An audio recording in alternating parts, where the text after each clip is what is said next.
wabarakatuh. Alhamdulillahi haqqa hamdih. Wa ashhadu an la ilaha illallah wahdahu la syarikalah ta'ziman li majdih. Wa ashhadu anna Muhammadan abduhu wa rasuluh. Salawatu rabbi wa salamu alaihi wa ala alihi wa ashabihi wa man sara ala nahjihi wa stanna bi sunnatihi ila yaumiddin.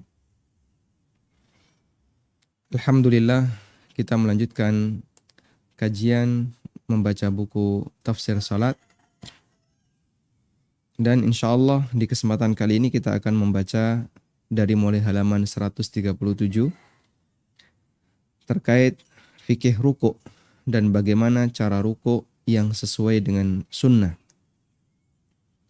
Kita telah membahas renungan yang perlu kita hadirkan ketika melakukan gerakan ruku' di bab merenungkan makna gerakan ketika sholat.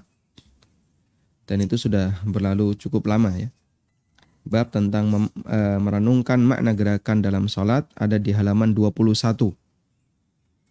Merenungkan bagaimana cara melakukan gerakan sesuai sunnah. Kemudian saya rinci masing-masing ketika berdiri apa yang harus kita renungkan. Termasuk ketika ruku apa yang harus kita renungkan.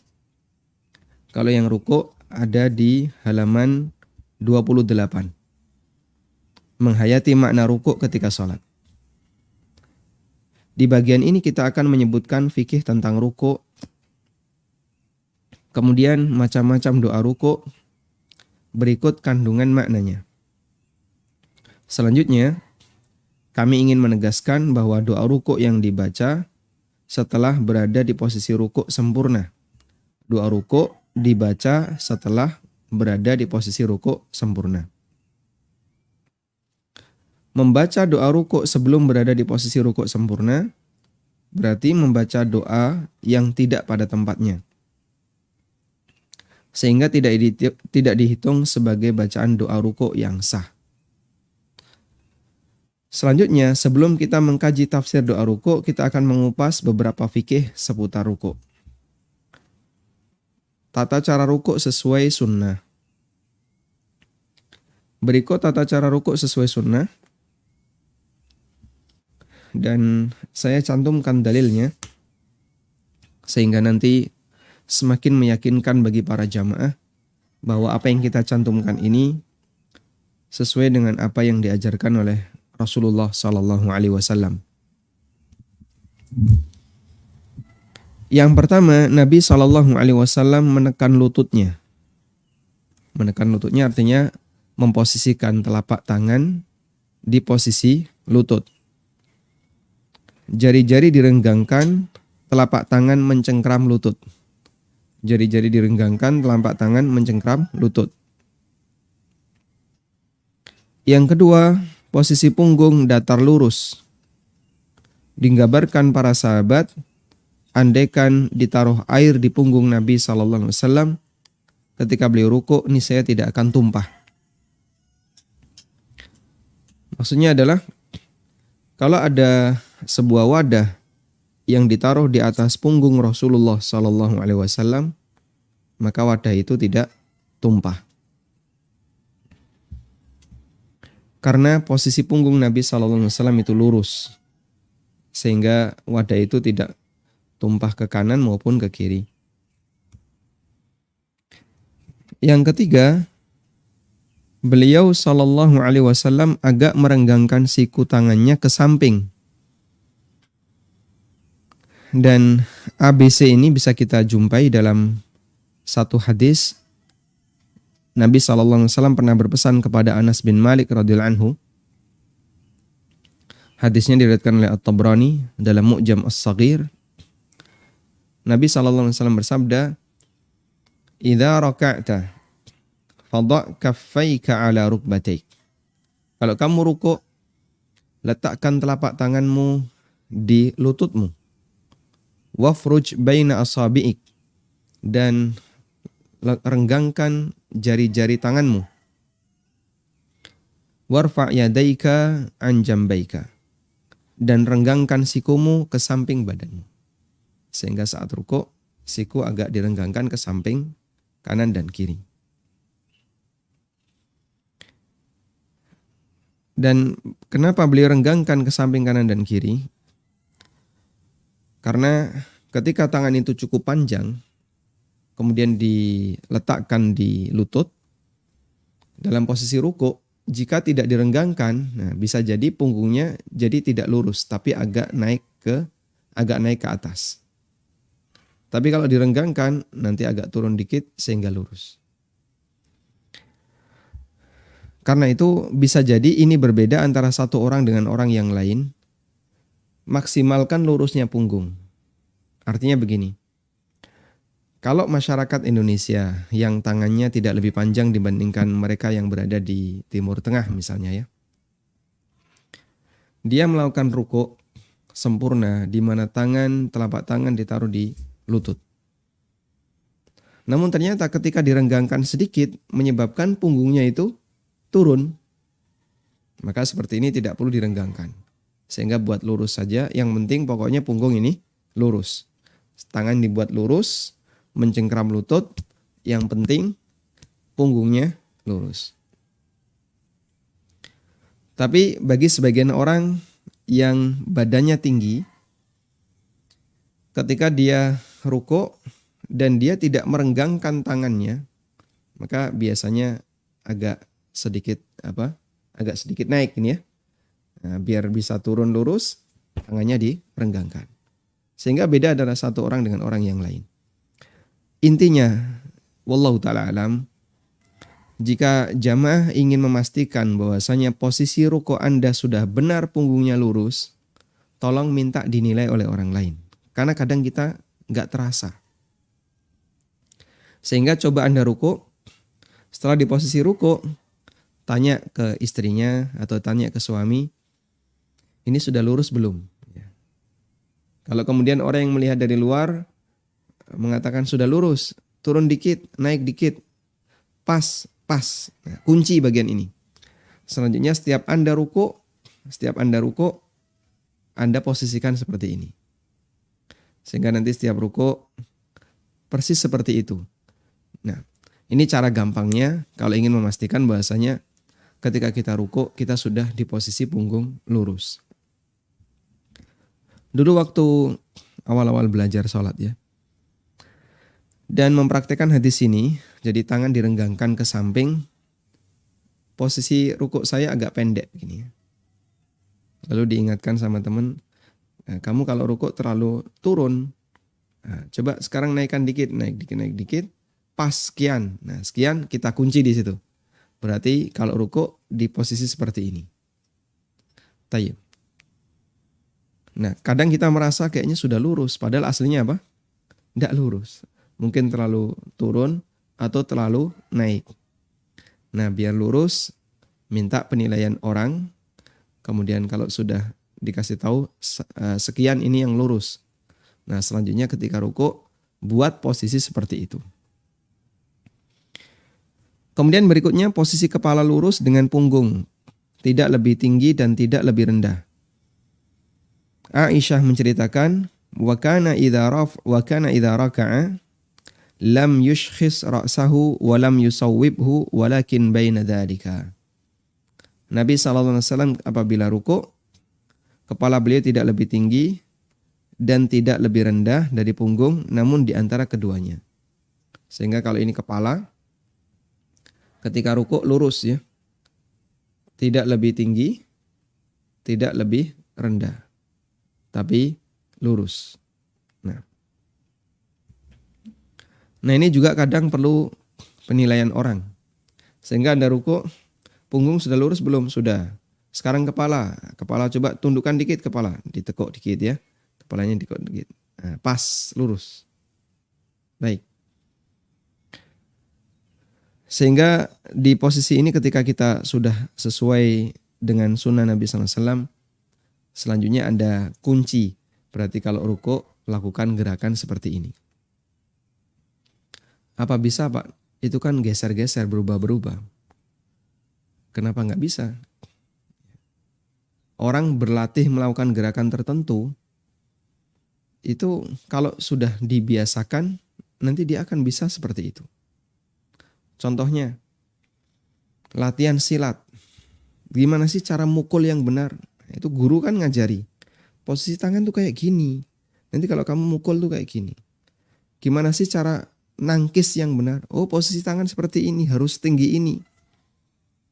Guru ngajari, nunjukkan dia, harus tinggi ini. Orang yang sedang latihan baris berbaris. Gimana sih caranya hormat?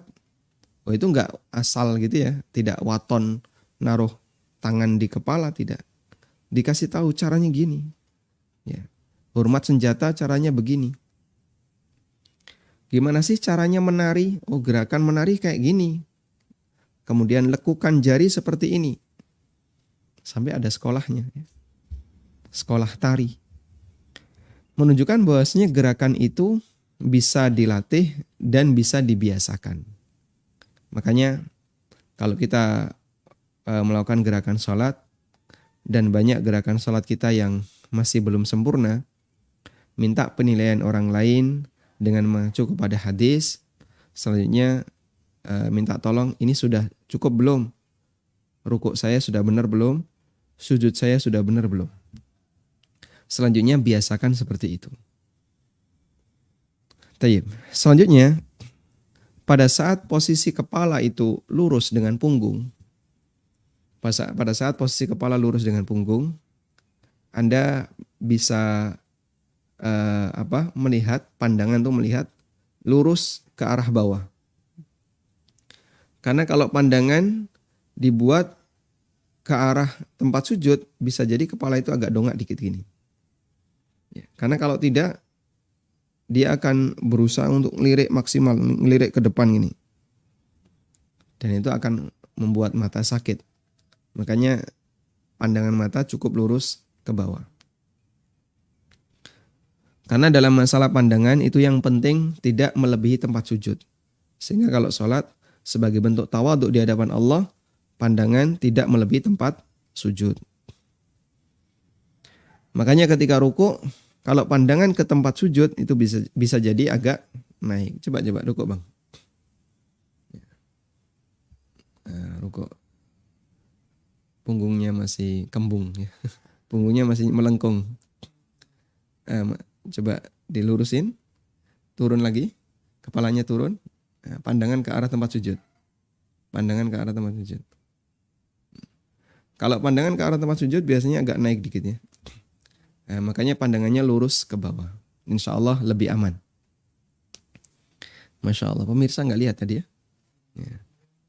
Yang mempraktekkan adalah Bang Mitra ya. Masya Allah. Selanjutnya, ketika melakukan rukuk, fokuskan pikiran Anda untuk melakukan gerakan rukuk sesuai sunnah, sebagaimana rincian di atas. Dengan meyakini bahwa apa yang aku lakukan ini sesuai dengan apa yang diajarkan oleh Nabi SAW. Selanjutnya, kita beralih ke hukum membaca doa rukuk. Ulama berbeda pendapat mengenai hukum bacaan rukuk. Bacaan rukuk hukumnya sunnah. Ini adalah pendapat jumhur ulama. Hanafiyah, Malikiyah, dan Syafi'iyah. Dan ini berlaku untuk semua rukun yang lain ya. Bacaan Subhana Rabbiyal Azim itu sunnah menurut jumhur. Sunnah juga bacaan Subhana Rabbiyal A'la, sunnah menurut jumhur. Bacaan ketika duduk di antara dua sujud, Rabbighfirli warhamni wajburni, itu juga sunnah menurut jumhur. Tapi kalau menurut mazhab Hambali dan Ishaq bin Rahuyah serta Dhahiriyah, mereka mengatakan bacaan ini hukumnya wajib. Bacaan rukuk hukumnya wajib. Jika ditinggalkan dengan sengaja, sholatnya batal. Dan jika ditinggalkan karena lupa, maka nanti sujud sahwi. Ini merupakan pendapat Ishaq bin Rahuyah, ulama Dhahiriyah, Imam Ahmad menurut riwayat yang sahih dari beliau, dan pendapat yang diriwayatkan dari Ibnu Khuzaimah.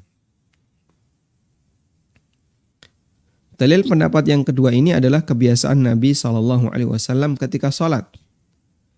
Beliau selalu membaca bacaan rukuk dalam sujud. Sementara kita diperintahkan untuk melaksanakan sholat sebagaimana yang beliau contohkan. Di samping itu disebutkan dalam hadis dari Uqbah bin Amir radhiyallahu anhu, beliau bercerita, lamma nazalat fasabbih bismi rabbikal azim, yaitu surat Al-Waqiah ayat 47. Qala lana Rasulullah sallallahu alaihi wasallam, Rasulullah sallallahu alaihi wasallam bersabda kepada kami, ij'aluha fi ruku'ikum, jadikan bacaan ini dalam rukuk kalian. Artinya di situ ada perintah dari Nabi sallallahu alaihi wasallam untuk menjadikan bacaan ini sebagai bacaan rukuk. Falamma nazalat sabbihisma rabbikal a'la, ketika turun sabbihisma rabbikal a'la, Nabi sallallahu alaihi wasallam bersabda, ij'aluha fi sujudikum, jadikan bacaan ini di sujud kalian. Sehingga bacaan subhana rabbiyal azim itu sesuai dengan perintah Allah di surat Al-Waqiah ayat 47. Fasabbih bismi rabbikal azim. Sehingga saat Anda membaca subhana rabbiyal azim, ingat ayat ini. Fasabbih bismi rabbikal azim. Allah perintahkan, sucikanlah nama Rabbmu al-azim yang maha agung. Maka aku respon perintah ini dengan kita membaca subhana rabbiyal azim. Allah juga berfirman, sabbihisma rabbikal a'la. Ada di surat Al-A'la ayat 1. Maka kita respon ayat ini dengan kita mengucapkan subhana rabbiyal a'la. Dan itu kita baca ketika kita sedang sujud. Tayyib. Artinya hadis ini mengisyaratkan bahwa membaca doa subhana rabbiyal azim ketika ruku adalah bagian dari perintah Nabi sallallahu alaihi wasallam, sehingga ini menguatkan pendapat yang mengatakan bahwa membaca doa ketika ruku hukumnya wajib karena diperintahkan. Wallahu a'lam. Selanjutnya, berapa kali membaca doa ruku? Jumlah minimal bacaan ruku yang terhitung sah adalah dibaca sekali. Jumlah minimal dibaca sekali. Terhitung sah. Sementara jumlah sempurna ada 2 riwayat dalam hal ini. Yang pertama dibaca 10 kali. Ini berdasarkan hadis Anas bin Malik radhiyallahu anhu. Beliau radhiyallahu anhu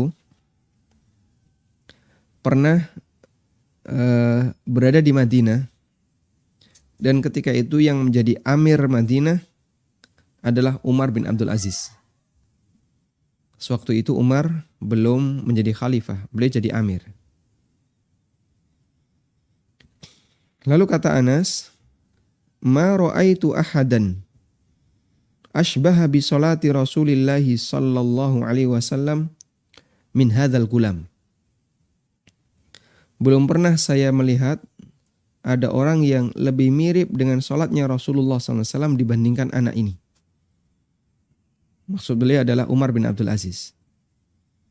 Qala, kata perawi, fahazarna fir ruku'i 10 tasbihatin wa fis sujudi 10 tasbihatin. Lalu kami menghitung lama rukuknya beliau, itu cukup untuk membaca 10 kali bacaan subhana rabbiyal azim. Dan ketika sujud, cukup untuk membaca 10 kali bacaan tasbih subhana rabbiyal a'la. Hadis riwayat Ahmad, Abu Dawud, dan hadis ini dinilai dhaif oleh Syalbani. Ya. Meskipun ada yang menilai sebagai hadis yang hasan.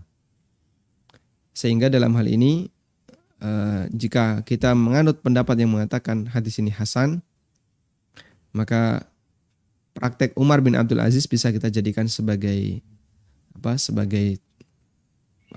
panduan bahwa ketika rukuk dan sujud kita membaca 10 kali. Subhana rabbiyal azim, subhana rabbiyal azim, subhana rabbiyal azim, subhana rabbiyal azim, 10 kali. Jadi mungkin agak panjang ya.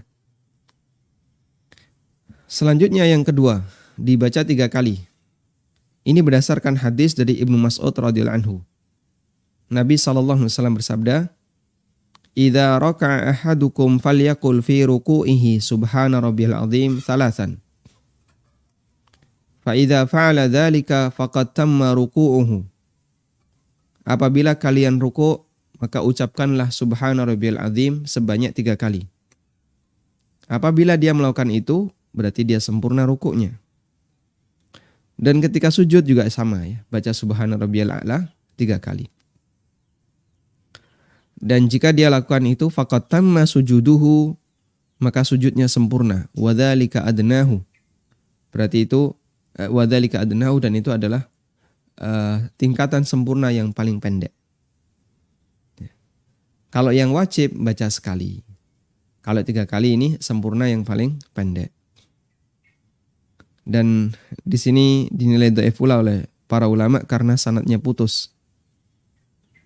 Akan tetapi ada riwayat pendukung dari Hudzaifah radhiyallahu anhu. Beliau mendengar Rasulullah sallallahu alaihi wasallam membaca ketika rukuk subhana rabbiyal azim sebanyak 3 kali, dan beliau mendengar Nabi sallallahu alaihi wasallam membaca subhana rabbiyal a'la 3 kali. Dan riwayat ini sahih. Nah, kesimpulannya wallahu a'lam, mengingat ada banyak riwayat dalam masalah ini, maka para ulama memberikan kesimpulan yang berbeda-beda. Ibnu Qudamah mengatakan wa yaqulu subhana rabbiyal azim thalathan wa huwa adnal kamal wa in qala marratan ajza'ahu. Dia boleh membaca subhana rabbiyal azim 3 kali, dan ini tingkat sempurna yang paling rendah. Dan jika dia membaca sekali, hukumnya diperbolehkan. Selanjutnya Ibnu Qudamah menukil keterangan mereka, para ulama. Di antaranya keterangan Hasan al-Basri. Qala Ahmad, Imam Ahmad menyebutkan dalam risalah beliau, Ja'al hadithu anil Hasan al-Basri. Imam Ahmad punya risalah tentang salat. Dan itu beliau tulis untuk mengingatkan takmir masjid. Sehingga beliau menulis sebuah risalah tipis gitu ya, disampaikan ke takmir masjid, koreksi-koreksi salat yang beliau jumpai di tempat itu. Maka termasuk hal yang penting ketika ada orang menjumpai beberapa kekeliruan dalam praktek di tempat tertentu, misalnya di masjid, lalu dia menulis ke takmir dan menyampaikan bahwa praktek seperti ini keliru, ya, yang benar seperti ini, dengan menyebutkan bukti-buktinya. Dari Hasan al-Basri, beliau pernah mengatakan, at-tasbihu tam sab'un wal wasat khamsun wa adnahu thalathun. Tasbih yang sempurna itu 7 kali, yang pertengahan 5 kali, dan minimal 3 kali. Yang dimaksud minimal di sini adalah minimal sempurna, meskipun boleh hanya sekali. Selanjutnya, keterangan Al-Qadhi Abu Ya'la. Wa qala Al-Qadhi, kata Al-Qadhi Abu Ya'la, al-kamilu fit tasbih in kana munfaridan ma la yukhrijuhu ila sahwi. Wa fi haqqil imam ma la yashukku 'alal ma'mumin. Al-Qadhi mengatakan, untuk jumlah bacaan tasbih subhana rabbiyal a'la atau subhana rabbiyal azim, ketika sholat sendiri boleh sebanyak-banyaknya selama tidak sampai lupa. Tapi kalau terlalu banyak, lama sampai lupa, misalnya sujud baca subhana rabbiyal a'la berkali-kali, sampai dia lupa, ini tadi sujud keberapa ya? Sujud pertama atau sujud yang kedua? Maka tidak dianjurkan seperti ini, kebanyakan sampai membuat orangnya lupa. Sedangkan batasan untuk imam adalah selama tidak memberatkan para makmum.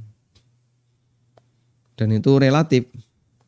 Kalau di masjid kampung, di mana banyak orang awam, kemudian orang tua dan seterusnya, mungkin 3 kali itu sudah dianggap cukup lama. Kalau di masjid pesantren, di mana makmumnya itu para santri, mungkin imam bisa baca 10 kali. membiasakan para santri untuk rukuk dan sujud dalam waktu yang lama. Selanjutnya Ibnu Qudamah mengatakan, wa yahtamilu ay yakuna al-kamalu 10 tasbihatin li'anna Anasan rawa anna an-nabiy sallallahu alaihi wasallam kana yusalli ka salati Umar ibn Abdul Aziz. Dan bisa juga dimaknai bahwa sempurna itu kalau bacaannya 10 kali. Karena Anas meriwayatkan bahwasanya Nabi SAW beliau salat sebagaimana salat yang dilihat oleh Anas, yaitu Umar bin Abdul Aziz. Fahazzu dzalika bi asyri tasbihatin, lalu dihitung ternyata jumlahnya ada 10 bacaan. Subhana rabbiyal azim, subhana rabbiyal azim, subhana rabbiyal azim. Sehingga dari sini bisa dibuat kesimpulan bahwa mengenai jumlah bacaan ketika rukuk dan sujud tidak ada angka baku. Ya. Jumlah minimal adalah dibaca sekali. Subhana rabbiyal azim. Kalau kurang dari itu, maka menurut mazhab Hambali dia meninggalkan kewajiban dan dia harus sujud sahwi. Kalau lebih dari itu, ya, maka yang paling sempurna tidak ada batas, tapi kalau dia jadi imam, batasannya adalah jangan sampai memberatkan makmum. Jumlah maksimal tidak ada batas selama tidak sampai lupa. Dan bagi imam batasannya adalah selama tidak memberatkan makmum, sebagaimana keterangan Al-Qadhi Abu Ya'la. Wallahu a'lam.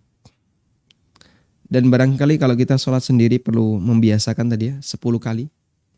Sehingga kita baca subhana rabbiyal azim, subhana rabbiyal azim 10 kali. Bagi orang yang belum terbiasa rukuk yang lama, mungkin dia harus perlu sabar. Sujud juga seperti itu. Nah, ketika jadi imam, ya mungkin diperpendek. Jadi 3 kali, dan itu saya rasa sudah cukup lama. Nah, wallahu ta'ala alam. Selanjutnya, dilarang membaca Al-Quran ketika rukuk.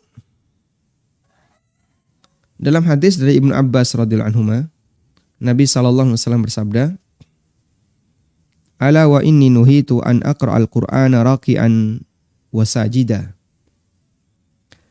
Sesungguhnya aku dilarang untuk membaca Al-Quran ketika rukuk dan sujud. Ammar ruku'u fa'adzimu fihi rabba, wa ammas sujudu fajtahidu fid du'a faqaminun ayyustajabu lakum. Aku dilarang untuk membaca Quran ketika rukuk dan sujud. Nah, ketika rukuk fa'adzimu fihi rabba, agungkanlah Rabbmu, yaitu dengan baca subhana rabbiyal azim, subhana rabbiyal azim. Amma sujud, adapun ketika sujud, fajtahidu fid du'a, bersungguh-sungguhlah dalam berdoa. Faqaminun ayyustajabu lakum, maka berpeluang kalian akan diijabahi. Karena ketika sujud adalah kondisi terdekat seorang hamba dengan Allah Subhanahu wa taala. Maka berpeluang besar doanya diijabahi oleh Allah Subhanahu wa taala. Nah. An-Nawawi mengatakan dalam hadis ini, hadisnya riwayat Muslim dan ada syarah Sahih Muslim yang ditulis oleh An-Nawawi, fihi nahyu an qiraatil Qur'an. Dalam hadis ini terdapat larangan membaca Al-Qur'an ketika rukuk dan sujud. Wa innama wadhifatur ruku'i at-tasbih. Tugas ketika rukuk adalah membaca tasbih subhana rabbiyal azim. Wa wadhifatus sujudi at-tasbih wad du'a. Dan tugas ketika sujud adalah tasbih dan doa. Falau qara'a fi ruku'in aw sujudin ghairal fatihati kuriha. Kalau dia membaca selain Al-Fatihah ketika rukuk dan sujud, statusnya makruh. Walam tabtul salatuhu, dan tidak sampai membatalkan salatnya. Sehingga derajatnya hanya sampai larangan di mana itu statusnya makruh, tidak sampai status sholatnya batal. Masya Allah. Taib. Dan kalau kita jadi makmum misalnya Pak, menjumpai bacaan imam itu terlalu lama sehingga kita sudah siaga kok enggak selesai imam, enggak bangkit. Apa yang bisa kita lakukan? Yang bisa Anda lakukan adalah baca terus. Tidak ada istilah nganggur dalam sholat. Jadikan ini sebagai kaidah. Tidak ada yang nganggur dalam sholat. Sehingga kalau imam belum bangkit, sementara Anda sudah baca 3 kali, Anda baca lagi, sampai kemudian imam bangkit. Sehingga Anda ruku, sudah baca 3, kok imam belum bangkit, Anda baca terus. Subhana rabbiyal azim, subhana rabbiyal azim. Bacaan yang lain juga perlu diulang Pak, sama. Misalnya Anda baca subuhun kudusun rabbul malaikati warruh, baca lagi subuhun kudusun rabbul malaikati warruh. Kemudian hikmah kenapa kita dilarang untuk membaca Al-Quran ketika rukuk dan sujud. Hikmahnya adalah agar tidak mengganggu. Agar tidak mengganggu aktivitas yang disyariatkan dalam rukuk. Dalam rukuk kita memperbanyak tasbih. Subhana rabbiyal azim. Nah biar gak ganggu ini, maka orang yang rukuk dilarang untuk membaca Al-Quran. Wallahu ta'ala alam. Walhamdulillahirabbil alamin. Dan kita masih punya beberapa pembahasan terkait masalah fikih doa ruku'. InsyaAllah akan kita baca di kesempatan berikutnya. Demikian semoga bermanfaat. Wassallallahu ala nabiyyina Muhammadin wa ala alihi wa sahbihi wasallam. Donasi pembangunan Madinah Islamic Primary School Unit Kerajaan Yayasan Amal Abadi Indonesia yang dibina oleh Ustadz Aminur Bait STBA Hafizahullah saat ini tengah membangun gedung sekolah dasar Tahfizul Quran Madinah Islamic Primary School atau STTQ MIPS Unit Kerajaan. Gedung ini dibangun di atas tanah seluas 646 meter persegi. Perkiraan biaya untuk pembangunan tahap pertama mencapai 2,6 miliar rupiah.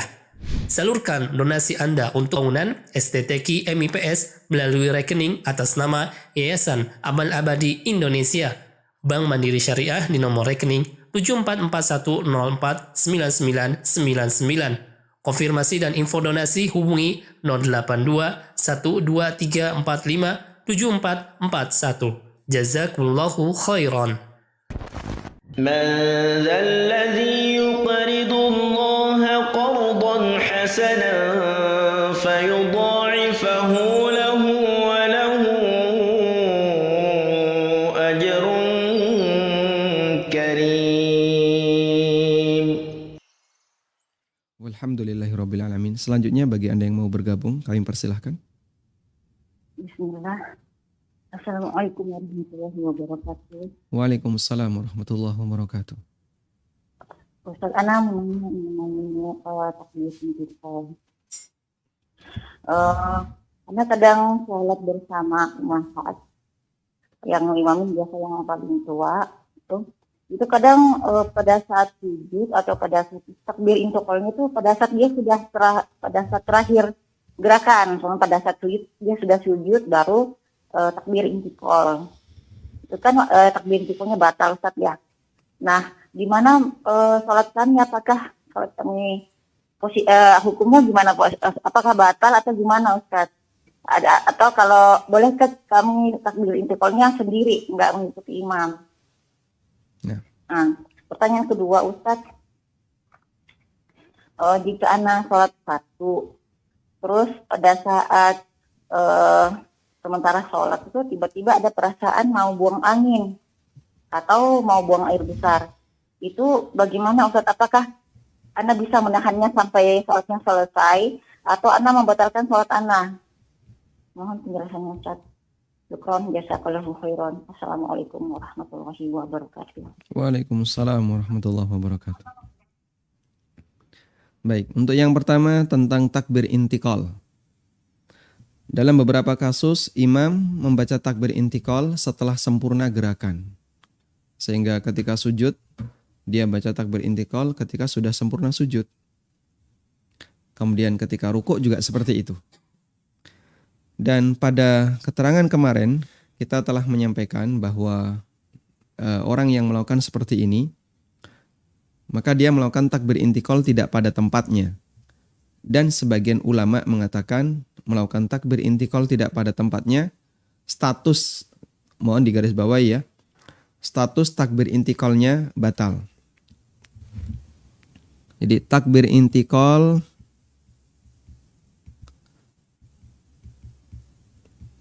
tidak pada tempatnya.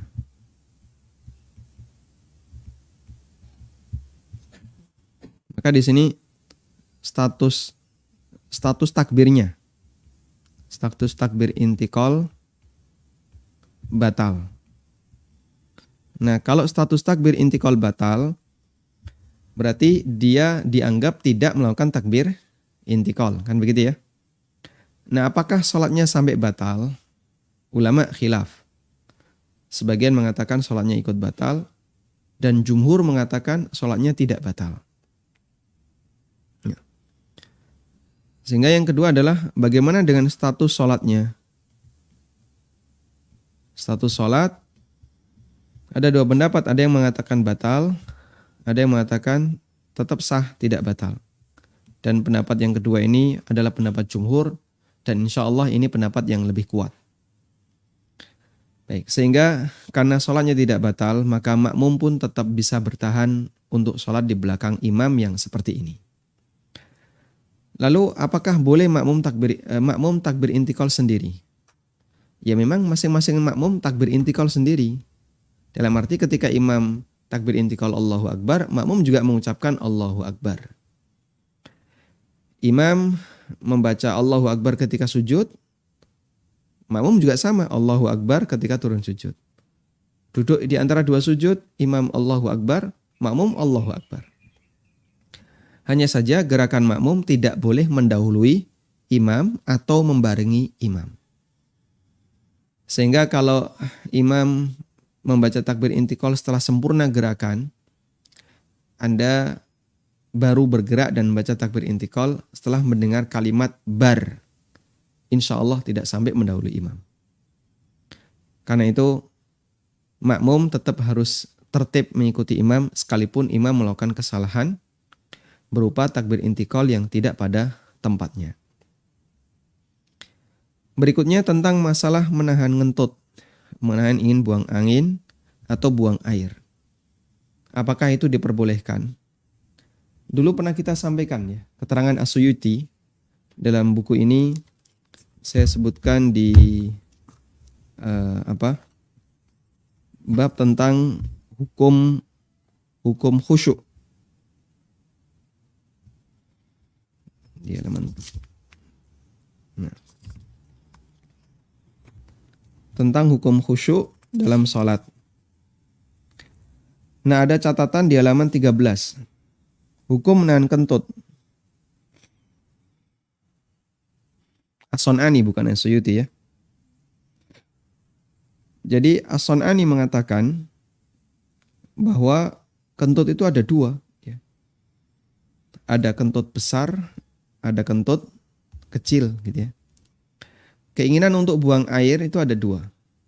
Ada keinginan yang mendesak, kebelet.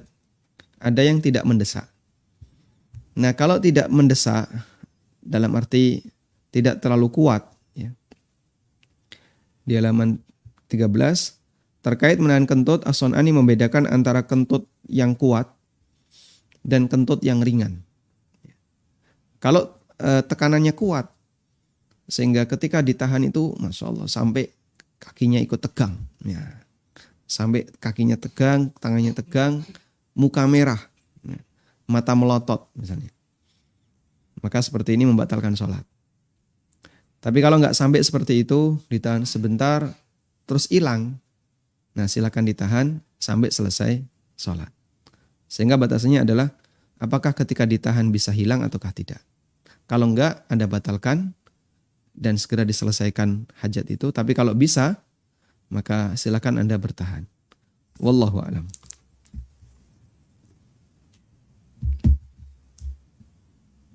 Silakan. Baik, silakan. Assalamualaikum warahmatullahi wabarakatuh.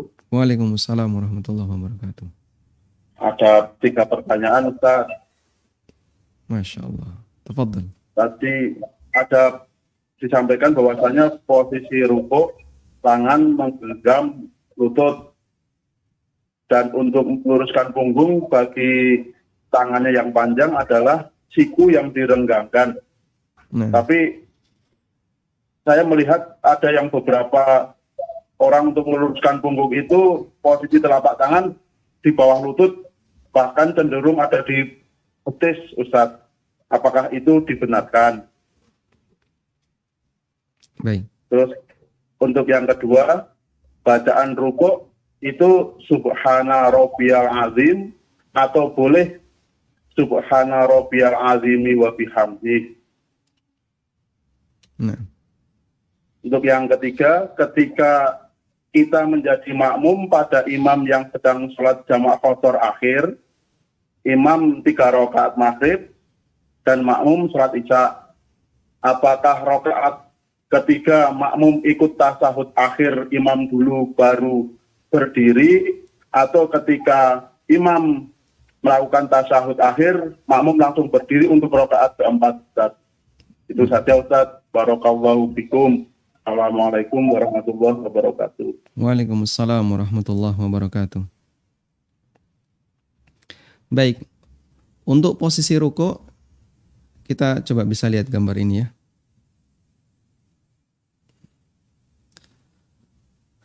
Punggung lurus, kepala juga lurus, ya. Sehingga kalau ditaruh gelas begitu di atas punggung yang lurus seperti ini, nggak jatuh, gelas itu nggak guling. Dan tangan mencengkram, ya.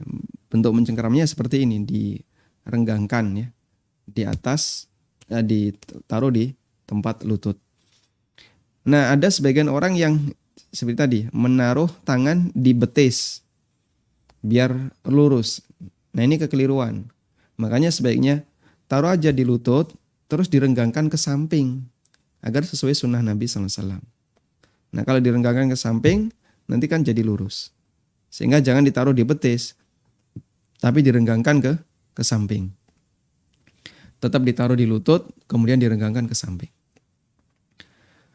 Kalau dia menaruh di betis, maka dia tidak sesuai sunnah. Ya. Dan dia ketinggalan 2 sunnah. Pertama, meletakkan tangan di lutut. Yang kedua, merenggangkan tangan ke samping. Tapi kalau dia letakkan di lutut, maka dia dapat 2 sunnah. Pertama, dia taruh telapak tangannya di lutut, sunnah 1. Yang kedua, dia bisa renggangkan. Namun bagi sebagian orang yang tidak terlalu panjang tangannya, begitu dia ruku, naruh di lutut, itu sudah lurus. Sehingga dengan ini cukup bagi dia, sehingga tidak perlu direnggangkan. Wallahu a'lam. Kemudian untuk yang kedua, terkait masalah tadi, Subhana rabbiyal azim wa bihamdi. Apakah perlu ada tambahan wa bihamdi?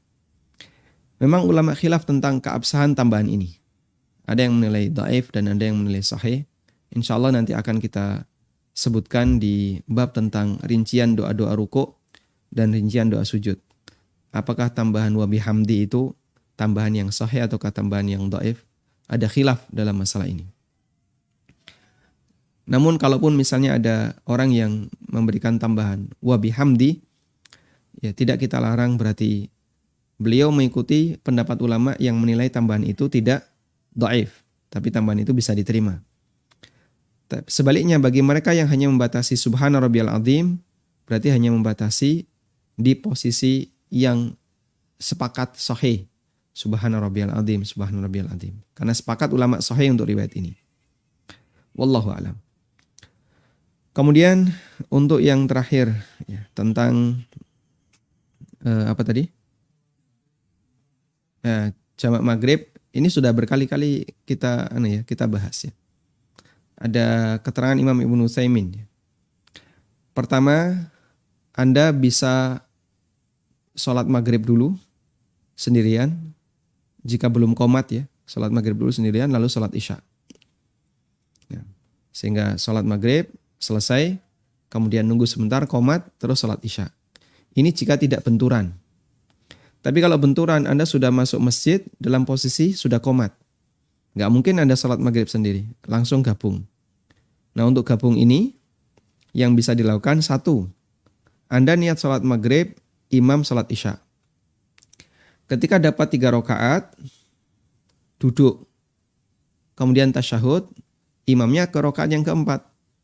Anda selesaikan tasyahud, lalu salam. Setelah salam, bangkit lagi untuk mengikuti imam dengan niat sholat isya. Sedapatnya. Sehingga setelah selesai salam, Anda langsung sholat isya. Ngikuti imam sedapatnya. Ini cara yang pertama. Yang kedua, Anda duduk di rakaat yang ketiga, kemudian baca tasyahud sampai imam salam. Sehingga baca tasyahud ditunggu. Sudah selesai tasyahud, imam bangkit ke rakaat yang keempat, sampai imam salam, kemudian salam bareng imam. Sehingga pilihan yang kedua nanti, Anda akan duduk tasyahud cukup lama. Karena nunggu tasyahudnya imam selesai, kemudian salam bersama imam. Yang ketiga, Anda sholat bareng imam dengan niat isya. Sampai selesai 4 rakaat, kemudian setelah itu Anda sholat lagi 3 rakaat dengan niat maghrib. Sehingga tidak urut. Namun pilihan yang ketiga ini kurang direkomendasikan. Yang terbaik adalah pertama atau kedua. Wallahu a'lam.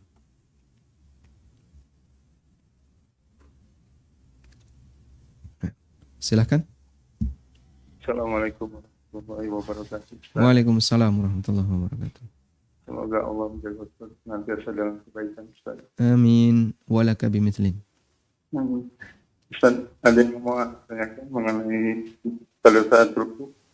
Kan ada beberapa doa yang atau zikir yang dibaca pada saat ruku. Seperti subhanakallahumma rabbana wa bihamdika Allahumma ighfirli. Kemudian subuh, Yusuf, malaikat itu, dan yang lain-lain. Nah, ketika pada pertanyaannya ketika pada rakaat pertama, Anda membaca Subhana Rabbiyal A'la, kemudian pada rakaat kedua membaca zikir yang lain, apakah itu dibolehkan atau tidak bisa? Baik. Itu yang pertama. Yang kedua, ini kan di masjid banyak waktu ingat sholat itu kapan waktu qomat itu ada. Nah ketika masuk masjid dan melihat jam menuju waktunya tinggal 30 detik lagi, kemudian anak tidak jadi sholat tahiyatul masjid. Apakah dengan demikian anak meninggal karena tidak mengikuti iqamah atau imam yang datang, Ustaz? Nah. Demikian. Jazakallahu khair. Assalamualaikum warahmatullahi wabarakatuh. Waalaikumsalam warahmatullahi wabarakatuh. Nah. Yang pertama, ada banyak sekali doa ruku dan doa sujud, dan itu bervariasi. Bolehkah kita hafal beberapa itu, kemudian kita praktekkan dalam beberapa titik ruku dan titik sujud ya. Misalnya ruku di rakaat pertama subhana rabbiyal azim. Ruku di rakaat yang kedua subuhun qudusun rabbul malaikati warruh. Ruku di rakaat yang ketiga subhanakallahumma rabbana wa bihamdika Allahumma ighfirli. Jawabannya boleh, karena ruku pertama dengan ruku yang kedua itu terpisah. Hanya saja yang diperselisihkan oleh ulama, dan di buku sempat kita singgung ya, tentang masalah sunnah tanawwu. Tentang masalah sunnah tanawwu. Untuk sunnah tanawwu, ulama berbeda pendapat, bolehkah digabungkan? Ada di halaman 43. Di halaman 43, aneka doa ruku dan sujud apakah bisa digabungkan? Nah, ini ada khilaf di antara ulama, dan yang saya sebutkan khilaf di sini adalah antara An-Nawawi dengan Siddiq Hasan Khan rahimahumullah. Dan kesimpulannya tidak masalah digabungkan. Jadi dalam satu ruku dia baca beberapa doa. Subhana rabbiyal azim, subuhun kudusun rabbul malaikati warruh. Ya. Karena itu ketika dia membaca subhana rabbiyal azim, lalu dia membaca subuhun kudusun rabbul malaikati warruh, lalu dia membaca doa-doa yang lain dalam satu ruku, tidak masalah. Nah, apalagi kalau beda ruku. Ruku rakaat pertama doa ini, ruku rakaat kedua doa ini. Itu lebih boleh lagi. Yang diperselisihkan itu, bolehkah satu ruku membaca banyak versi doa? Ada yang mengatakan boleh, ada yang mengatakan lebih sesuai sunnah, ngambil salah satu tapi diulang-ulang. Nah, kemudian selanjutnya tentang masalah ketika kita masuk masjid dan kita melihat jam kayaknya tidak memungkinkan untuk sholat sunnah karena waktu iqamah tinggal 30 detik misalnya. Padahal sholat 2 rakaat itu minimal berapa? Minimal berapa? Kalau yang cepat 2 menit. Yang ideal 3. Ya. Makanya untuk menilai sholat saya ini sudah ideal atau belum proses lamanya itu. Kalau Anda bisa sholat sunnah 2 rakaat 3 menit, insya Allah itu ideal. Kalau kurang dari itu, berarti cepat. Nah, selanjutnya tolong agak dibuat lama dikit. Ya. Agak dibuat lama dikit. Kadang saya melihat ada orang yang berhasil sholat sunnah 2 rakaat, padahal sampingnya baru dapat 1 rakaat. Berarti setengahnya itu. Ya. Kecepatan orang ini setengah dari kecepatan orang itu. Baik, nah jika tidak memungkinkan, ini tinggal 30 detik. 30 detik baru baca Fatihah, mungkin sudah qomat. Kadang muadzin itu kan sudah siaga.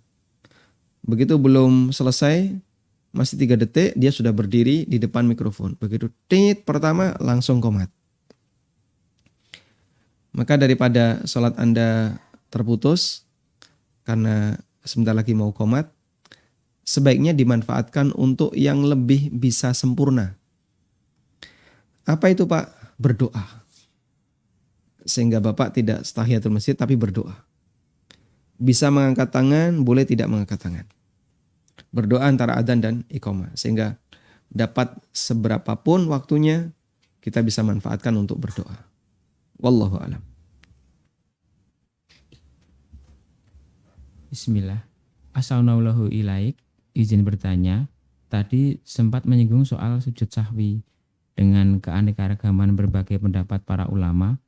Bagaimana cara mengajarkan sujud sahwi yang sederhana untuk anak-anak? Mohon faedahnya Ustadz. Barakallahu fikum. Tadi kita nggak menyinggung ya kayaknya. Tapi tidak masalah ya. Tentang sujud sahwi dengan keanekaragaman bentuk. Mungkin ini kemarin ya. Kemarin sempat kita singgung itu. Bagaimana cara mengajarkan kepada anak-anak? Teori ini mungkin agak rumit ya. Cuman begini ya. Jadi detail sujud sahwi ada yang sebelum salam, ada yang setelah salam. Itu sifatnya hanya afdholiyah. Ini sebagaimana keterangan Al-Khattabi bahwa posisi sujud sahwi ada yang sebelum salam, ada yang sesudah ya. Sudah salam. Ini sifatnya hanya masalah mana yang lebih afdol. Dan sebelum ada sebabnya sendiri, setelah juga ada sebabnya sendiri. Ini cuma perselisihan mana yang lebih afdol. Kalaupun keliru tidak menyebabkan sujud sahwinya jadi batal. Karena itu sebagai saran, ya ajarkan saja kalau kamu lupa lakukan sujud sahwi. Nah, kemudian anak dikasih tahu dalam sholat itu ada rukun, ada wajib, ada sunnah. Nah itu tolong dihafalin itu. Rukun apa saja ya? Yang wajib apa saja bi? Ya, yang sunnah apa saja bah? Ya. Misalnya. Kemudian ayahnya ngajari. yang rukun ini, yang wajib ini, yang sunnah ini. Kamu hafalin. Nah, kalau dia hafal seperti itu, sehingga dia tahu kalau kamu meninggalkan yang ini, kamu harus mengulangi sholat. Karena ini rukun. Kalau kamu meninggalkan yang ini, sholatmu tidak perlu diulang, tapi cukup sujud sahwi. Caranya gimana? Pokoknya nanti kalau sudah salam, sujud sahwi 2 kali. Nah, kita arahkan semuanya sudah salam, biar dia nggak bingung. Sujud, duduk, sujud. Duduk, salam. Atau kalau kita melihat anak sedang keliru, misalnya kurang rokaatnya, atau kelebihan, terus kita minta sujud. Ya sujud apa? Pokoknya sujud sahwi, sujud. Duduk, sujud. Duduk, salam. Kita ajari dengan praktek ya. Wallahu a'lam. Assalamualaikum Ustadz. Waalaikumsalam warahmatullahi. Apa yang dilakukan makmum jika pada rangkaian sholat tarawih batal dan tertinggal sholat? Apakah melanjutkan hingga witir atau menunda witir karena sholat tarawih yang masih belum lengkap? Syukron. Nah, jumlah rakaat sholat tarawih itu bebas. Ya. Sehingga kalau Anda masbuk tarawih, cuman dapat, misalnya dapat 5 ya. Anda bergabung di 2 rakaat sebelum witir. Sehingga dapat 2 rakaat bersama imam. Setelah selesai, imam witir. Ya sudah, berarti Anda cukup mendapat 5. Ikuti saja witir imam. Imam 3 rakaat, Anda ikuti 3 rakaat. Lo baru dapat 5 ini, saya pengennya 11. Ya kalau pengennya 11 nanti tambahi lagi di rumah. Kurang 6 berarti. Karena dalam qiyamul lail itu bebas jumlah rakaatnya. Yang penting kan ganjil. Sehingga bagi orang yang ketinggalan taraweh, misalnya baru dapat 5 atau dapat 7, maka ikuti saja mengalir bersama imam. Imam salam ya dia salam. Imam witir dia witir. Sehingga tidak perlu imam witir terus dia nambahi lagi 1 rakaat terus nanti witir sendiri, tidak perlu. Tapi ikuti saja sampai imam selesai. Jamaah bubar, dia ikut bubar. Sampai di rumah, nanti silahkan ditambahi. Kalau mau nambahi. Wallahu a'lam. Baik, silahkan. Halo, Assalamualaikum Ustaz. Waalaikumsalam warahmatullahi. Silakan Bapak. Saya ada 2 pertanyaan. Pertanyaan yang pertama mengenai doa setelah i'tidal. Itu kan ada sami Allahumma hamidah, Rabbana walakal hamdu. Terus ada bacaan hamdan katsiran mubarakan thayyiban mubarakan fi. Apakah itu sahih, Ustaz? Terus yang kedua, apabila kita jamak ketinggalan seperti yang saya bilang, ketinggalan jamak sholat ketinggalan sholat maghrib dan jamak di jamaah yang sudah isya, terus kita sampai rakaat ketiga kita duduk tasyahud dan salam, terus sebisa mungkin mengejar sedapatnya mengejar untuk sholat isya dengan imam. Apakah itu bisa kita dengan sholat apabila jamak qasar itu kita tetap aja 2 rakaat atau gimana Ustaz? Nah. Terima kasih. Assalamualaikum warahmatullahi wabarakatuh. Waalaikumsalam warahmatullahi wabarakatuh. Baik, untuk yang pertama tentang doa i'tidal. Sebenarnya ini sudah lompat ini ya. Kita baru sampai ruku, Anda tanya i'tidal. Tentang doa i'tidal ada banyak ragam itu. Bacaan Rabbana walakal hamdu hamdan katsiran thayyiban mubarakan fi. Ini ada di halaman 167 ya.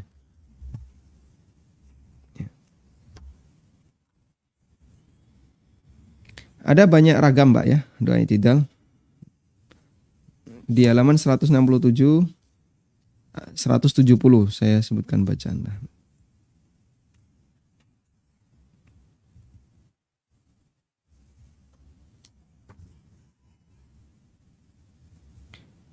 Doa ketiga dari doa i'tidal. Rabbana walakal hamdu hamdan katsiran thayyiban mubarakan fi. Sumber doa disebutkan dalam hadis riwayat Malik dalam Al-Muwatta dan Bukhari. Hadis Bukhari nomor 799 ada di halaman 174 ya. Rabbana walakal hamdu hamdan katsiran thayyiban mubarakan fi. Sehingga yang tadi Bapak sebutkan statusnya hadis yang sahih. Walhamdulillah. Nah, kemudian untuk jamak maghrib, lalu Anda dalam posisi sedang safar. Atau gini aja, dalam posisi sedang safar, kita masuk masjid untuk sholat duhur. Ternyata kita masbuk dan imam dapat berapa? Dan imam tinggal 1 rakaat. Sehingga kita cuma dapat 1 rakaat. Apakah kita nambahi 1 ataukah harus 4? Jawabannya adalah kita harus 4. Dan ada keterangan Ibnu Abbas tentang masalah ini. Beliau pernah ikut imam pada saat safar dan beliau cuma dapat 1 rakaat. Lalu beliau nambahi 4 rakaat. Kemudian ditanya dan jawab Ibnu Abbas radhiyallahu an, "Hadhi sunnah." Ini yang sesuai sunnah. Karena makmum harus mengikuti imam. Sehingga ketika imamnya 4, ya makmum harus ikut 4 rakaat. Wallahu ta'ala alam. Demikian yang bisa kita bahas di kesempatan kali ini. Semoga bermanfaat. Wassallallahu ala nabiyyina Muhammadin wa ala alihi wa sahbihi wa sallam. Wa akhiru da'wana anilhamdulillahi rabbil alamin. Subhanakallahumma wa bihamdika. Asyhadu an la ilaha illa anta astaghfiruka wa atubu ilaik. Wassalamualaikum warahmatullahi wabarakatuh.